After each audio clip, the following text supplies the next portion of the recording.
The Old Curiosity Shop, by Charles Dickens. The Old Curiosity Shop is one of two novels, the other being Barnaby Rudge, which Charles Dickens published along with short stories in his weekly serial Master Humphrey's Clock, from 1840 to 1841. The plot follows the life of Nell Trent and her grandfather, both residents of the Old Curiosity Shop in London. The Old Curiosity Shop tells the story of Nell Trent, a beautiful and virtuous young girl of not quite 14. An orphan, she lives with her maternal grandfather, whose name is never revealed, in his shop of odds and ends. Her grandfather loves her dearly, and Nell does not complain, but she lives a lonely existence with almost no friends her own age. Her only friend is Kit, an honest boy employed at the shop, whom she is teaching to write. Secretly obsessed with ensuring that Nell does not die in poverty as her parents did, her grandfather starts gambling at cards. He keeps his nocturnal games a secret, but borrows heavily from the evil Daniel Quilp, a malicious, grotesquely deformed, hunchbacked wharf moneylender. In the end, he gambles away what little money they have, and Quilp seizes the opportunity to take possession of the shop and evict Nell and her grandfather. Her grandfather suffers a breakdown that leaves him bereft of his wits, and Nell takes him away to the Midlands of England, where they live as beggars. Nell, after falling in with a number of characters, whether good or bad, succeeds in leading her grandfather to safety in the far-off village of Tong in Shropshire, but at considerable cost to Nell's health.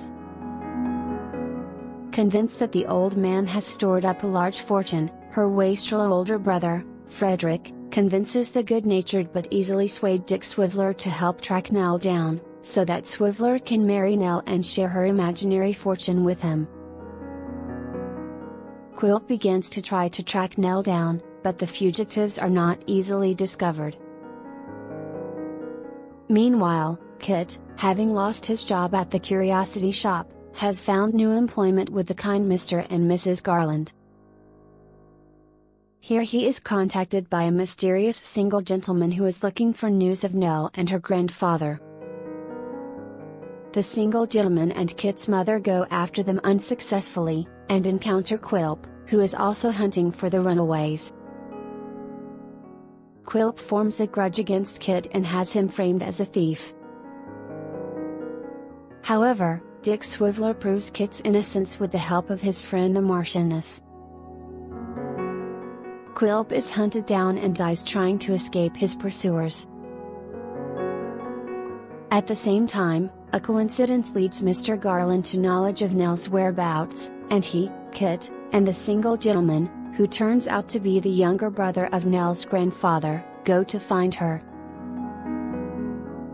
Sadly, by the time they arrive, Nell has died as a result of her arduous journey. Her grandfather, already mentally infirm, refuses to admit she is dead and sits every day by her grave waiting for her to come back until, a few months later, he dies himself.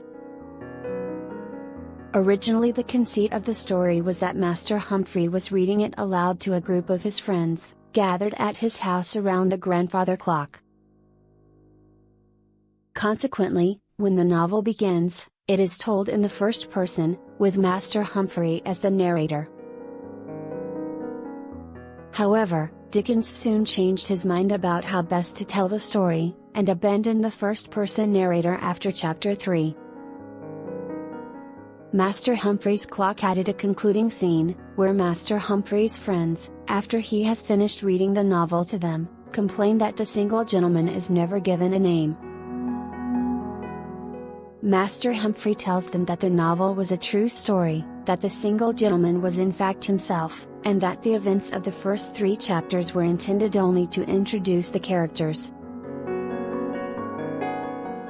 This was Dickens' after-the-fact explanation of why the narrator disappeared and why, if he was their near relation, he gave no sign in the first 3 chapters of knowing who they were. At least one editor thinks this device need not be taken seriously. After Dickens cancelled Master Humphrey's Clock, he says in a preface to the Old Curiosity Shop that he wishes the story to not be tied to the miscellany within which it began.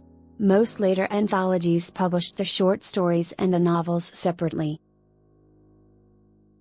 A shop named the Old Curiosity Shop can be found at 13 to 14 Portsmouth Street, Holborn, London, WC282ES, and is now owned by the London School of Economics.